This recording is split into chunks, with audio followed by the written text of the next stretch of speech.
La France durant la Seconde Guerre mondiale.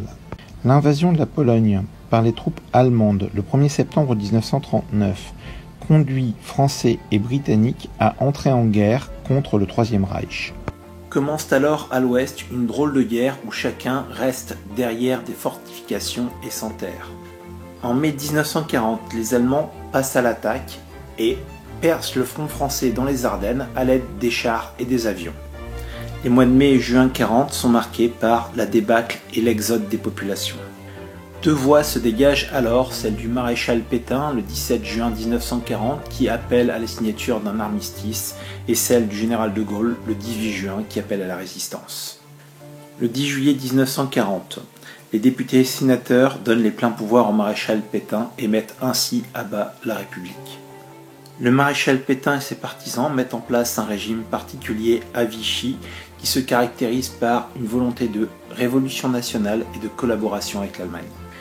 La collaboration se traduira par l'adoption de lois antisémites qui amèneront les Français à participer à la déportation des Juifs.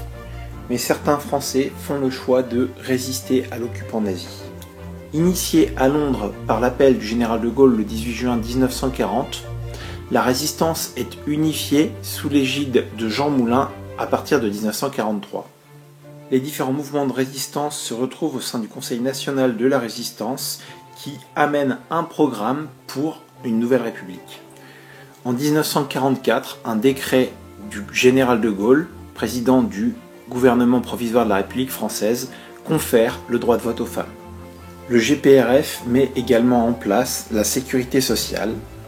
La guerre finie, les mouvements issus de la résistance se déchirent sur le choix du régime, les gaullistes s'orientant vers un régime présidentiel et les autres mouvements s'orientant vers un régime parlementaire. C'est par la voie référendaire qu'est adoptée la Constitution de la 4ème République, qui est un régime parlementaire.